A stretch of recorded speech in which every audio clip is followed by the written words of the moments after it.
আজ যাচ্ছি এক অপূর্ব পাহাড়ি গ্রাম ঘুরতে। ছবির মতো সুন্দর কালিম্পংয়ের এক গ্রাম, যার নাম দারাগাঁও। পাহাড়ে ঘেরা শান্ত নিরিবিলি এই পাহাড়ি জনপদ বিখ্যাত সিনকোনা প্লান্টেশনের জন্য। এখান থেকে দেখা মেলে সুন্দরী তিস্তারও, দেখা মেলে মোহময়ী কাঞ্চনজঙ্ঘার। গ্রাম তো ঘুরে দেখাবই, তার সাথে সাথে থাকবে ইম্পর্টেন্ট কিছু ইনফরমেশনও, যেমন কিভাবে যাবেন, কত টাকা খরচা, কোন কোন জায়গা ঘুরে দেখবেন, সমস্ত কিছু।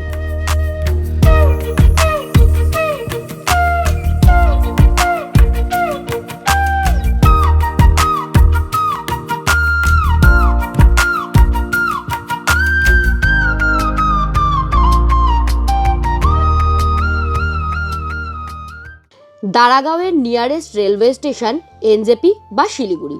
শিয়ালদা ও হাওড়া থেকে দিনের বিভিন্ন সময় বেশ অনেকগুলি ট্রেন রয়েছে এই রুটে।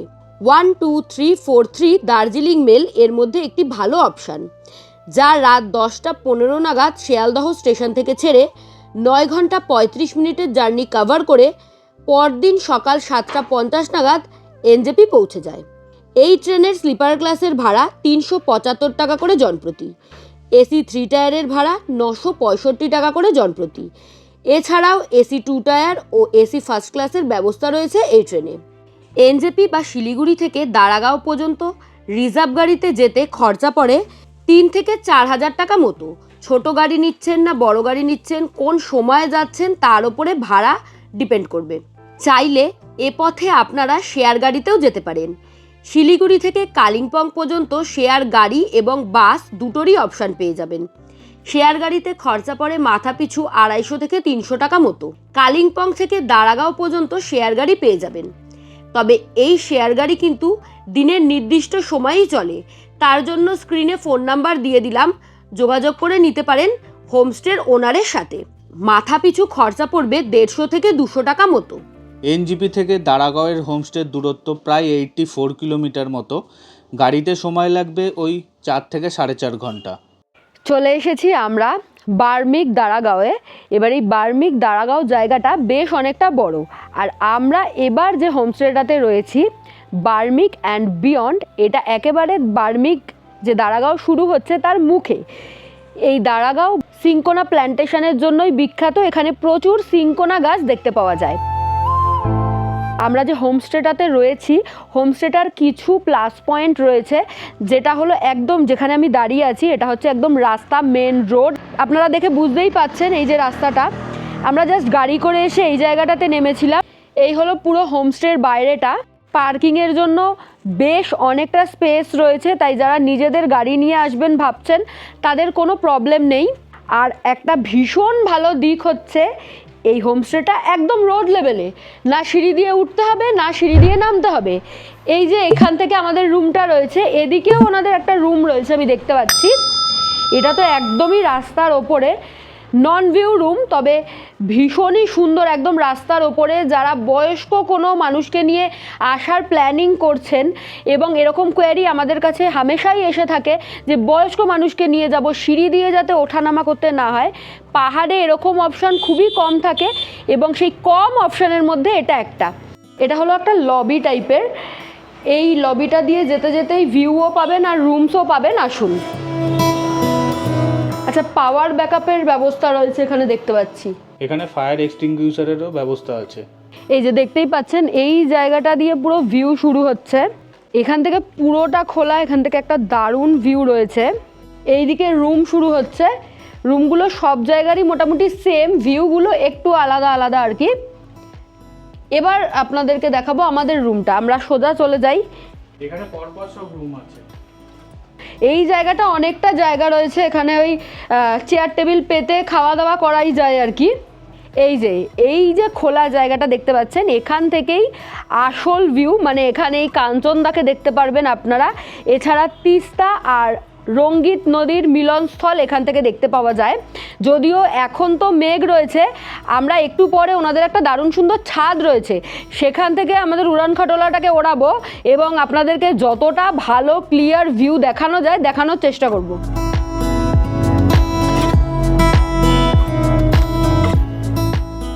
এখন আমাদের রুমটা দেখাই। আমরা লাগেজগুলোও ঢোকাইনি ইনফ্যাক্ট রুমের ভেতরে এখনও। এখান থেকে তো দারুণ রয়েছে, এটা ওনাদের বেস্ট ভিউ রুম বলা যায় আর কি। একদম খোলামেলা, দারুণ আলো ঢুকছে, আর বড় মাপের একটা উইন্ডো রয়েছে, গ্লাস উইন্ডো, যেটা আরও বেশি ভালো লাগছে। একদম বিছনায় শুয়ে শুয়ে কাঞ্চনজঙ্ঘা উপভোগ করা যাবে, সাথে তিস্তা নদীর ভিউ। একদম একদম মানে অসাধারণ, দারুণ লাগছে দেখতে। আসবাবপত্র বলতে এখানে দুটো বেশ বড় মাপের খাট রয়েছে, যেখানে দুজন করে আপনারা আরামসে অ্যাডজাস্ট হয়ে যাবেন।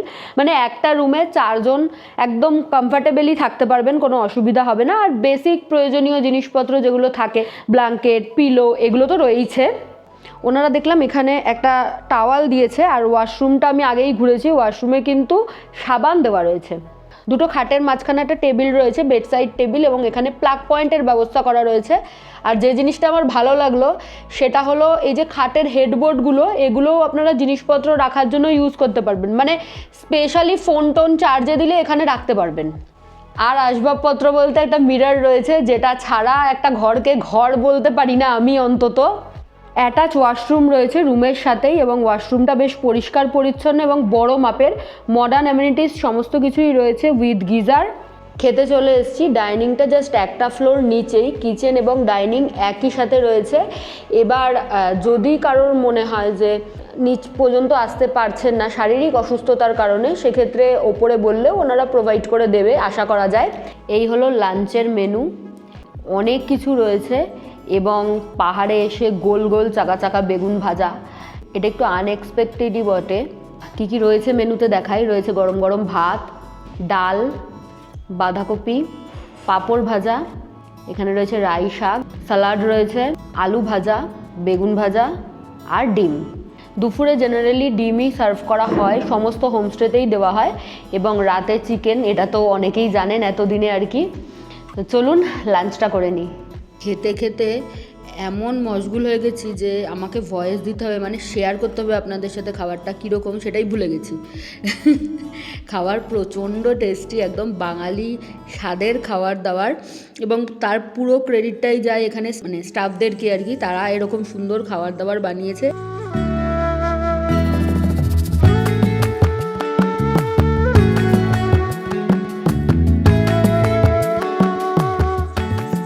সন্ধে নামা পর্যন্ত তো হোমস্টে ছাদেই ছিলাম।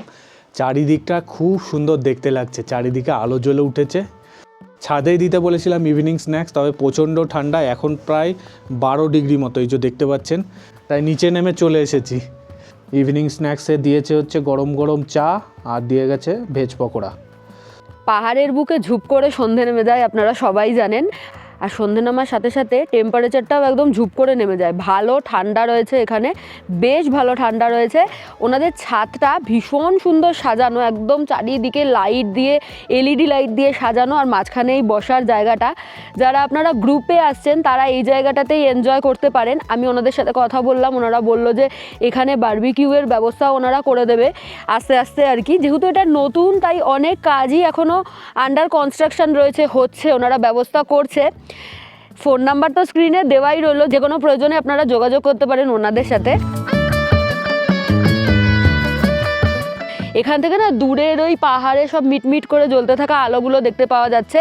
ইনফ্যাক্ট রংপুরটাও এখান থেকে দেখা যাচ্ছে। রংপুর যে ব্রিজটা রয়েছে, যেটা আর কি ওয়েস্ট বেঙ্গল এবং সিকিমকে কানেক্ট করে, সেই ব্রিজটা ক্লিয়ারলি দেখতে পাওয়া যাচ্ছে। ডিনারের টাইম হয়ে গেছে, আর ডিনারটা ওনারা আমাদেরকে রুমেই সার্ভ করে দিয়ে গেছে। বাইরে বেশ ভালো ঠান্ডা রয়েছে, তাই আমাদের জন্য এটা বেশ কমফর্টেবল যে রুমে বসে খাওয়া। বাইরে থেকে একটা টেবিল এনে ওনারা রুমেই ব্যবস্থা করে দিয়েছে। এই যে অনেক কিছু দিয়েছে। এত কিছু দেওয়ার কারণ হচ্ছে আমরা ভাত চুজ করেছি, রুটি না, তাই ভাতের সাথে খাওয়ার জন্য ডাল রয়েছে, চিকেন কারি রয়েছে লাল লাল ঝাল ঝাল, আলু ফুলকপির তরকারি রয়েছে, আর আমি যেহেতু ভেজ খাবো এবং ওনাদেরকে আগে থেকেই বলে দিয়েছিলাম, তাই ওনারা পনির অ্যারেঞ্জ করে রেখেছে। এছাড়া স্যালাড দিয়েছে।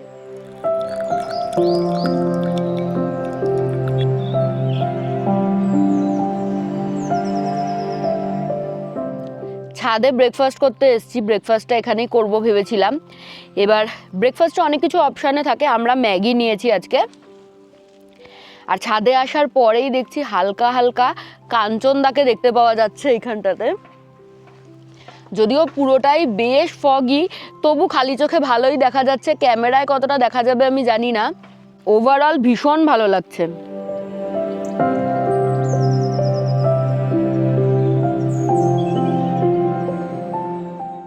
দারাগাঁওয়ের বার্মিক অ্যান্ড বিয়ন্ড হোমস্টেতে থাকা খাওয়া দিয়ে পার ডে পার হেড আমাদের খরচা পড়েছিল 1500 টাকা করে।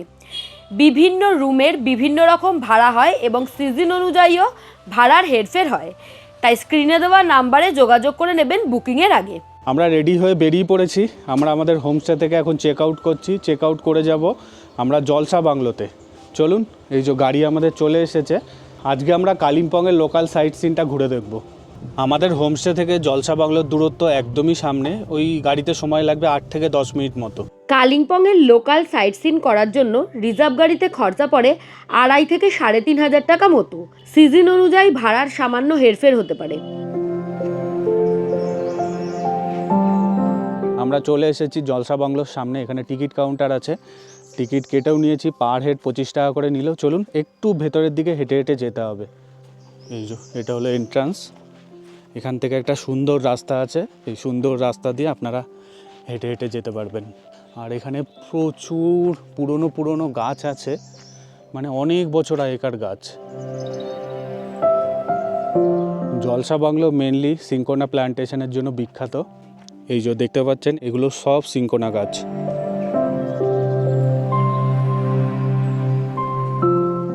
জলসা বাংলোতে এসছি, ভেতরে একটা অনেক পুরনো যুগের ব্রিটিশ বাংলো রয়েছে, যেখানে চিমনি টিমনি রয়েছে, বাট সেটাকেও এখন মেনটেন করে মডিফাই করা হয়েছে। আর এখানে অনেক পরে, মানে আমরা তখন প্রথম এসছি যখন, তখন দেখেছি যে এইগুলো তৈরি হচ্ছিল, এই গাছবাড়িগুলো। এরকম এখানে 2টো ট্রি হাউস রয়েছে। এগুলো সব সরকারি জায়গা থেকে বুকিং করা যায়, এক্স্যাক্ট আমার জানা নেই কোথা থেকে বুকিং করা যায়। আর এখান থেকে না দারুণ সুন্দর ভিউ পাওয়া যায় চারিদিকের, বেশ ভালো লাগে। আর জায়গাটা বেশ ফাঁকা ফাঁকা থাকে বলে না আরও ভালো লাগে। চারিদিকেই প্রচুর বসার জায়গা দেখতে পাবেন। আর এরকম জায়গায় বসে আপনারা কি দেখতে পাবেন দেখুন, তিস্তা নদীর ভিউ, আর এদিকে হালকা হালকা কাঞ্চনজঙ্ঘা দেখা যাচ্ছে। একদম ক্লাউডি ওয়েদার, তার জন্য ঠিকঠাকভাবে দেখা যাচ্ছে না, নাহলে অসাধারণ ভিউ দেখা যায় এখান থেকে। ট্রি হাউসের ওপরে ওঠা যায় হালকা, চলুন একবার উঠি ওপরটায়। এই যে এরকম লোহার সিঁড়ি করা, লোহার সিঁড়ি দিয়ে উঠতে হবে। আর একটু উঠলেই এই ট্রি হাউসের ভেতরে যেতে পারবেন, তবে লক করা আছে। এই হলো সারাউন্ডিং এরিয়া, দেখুন কতটা সুন্দর।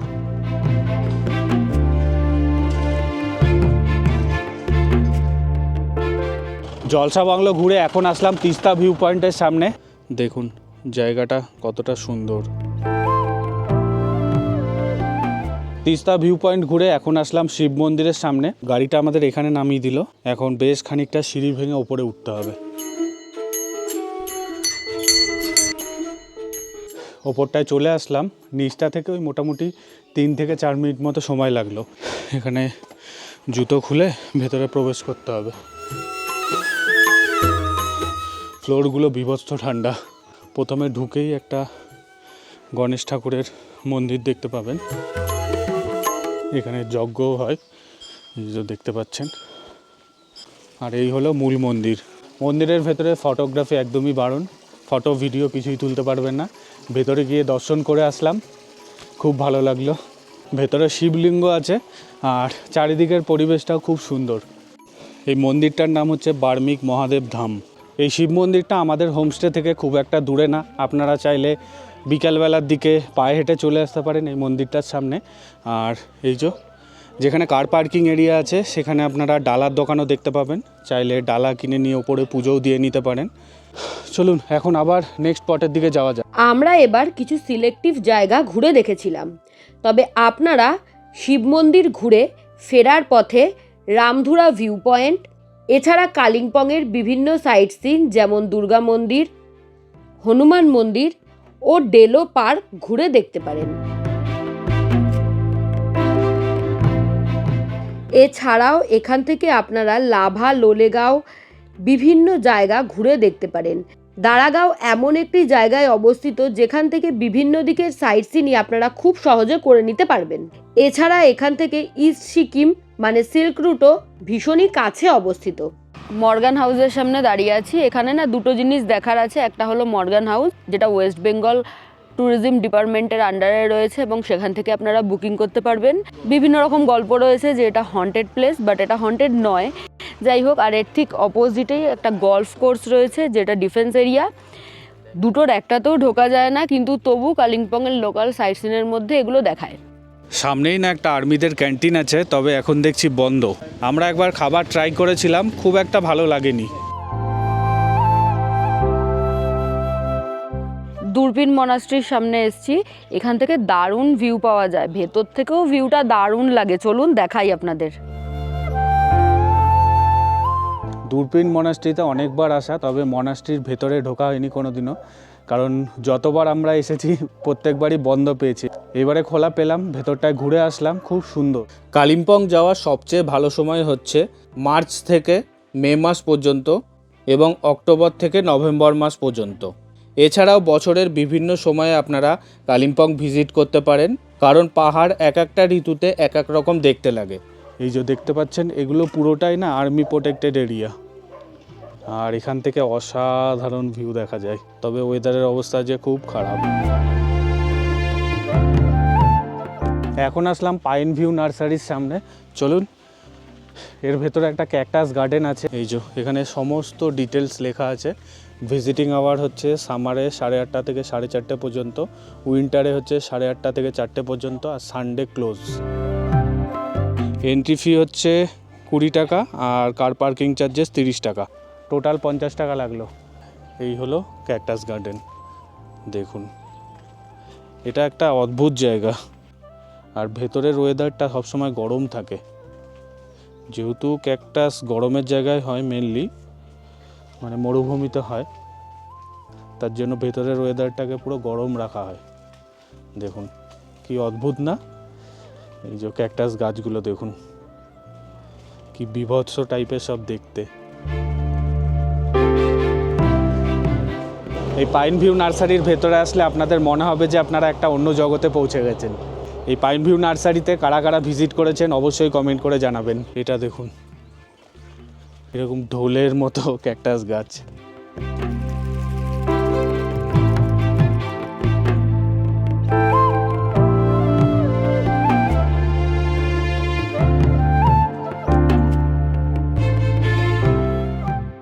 এর ভেতরে একটা নার্সারিও আছে, আপনারা চাইলে এখান থেকে গাছ কিনেও নিয়ে যেতে পারেন। তবে আমাদের কলকাতায় কতটা কি বাঁচবে আমার ঠিক জানা নেই, কারণ এখান থেকে নিয়ে যেতে গাছগুলোর অবস্থা খারাপ হয়ে যায়। শীতকালে তাও বাঁচতে পারে, তবে গরমকালে নিয়ে গেলে মরে যাবে গাছগুলো। আজকের ভিডিওটা এখানেই শেষ করছি। ভিডিওটা কেমন লাগলো কমেন্টের মাধ্যমে জানাতে একদম ভুলবেন না। ভিডিও ভালো লাগলে লাইক, শেয়ার এবং সাবস্ক্রাইব করে আমাদের পাশে থাকবেন। Thank you for watching.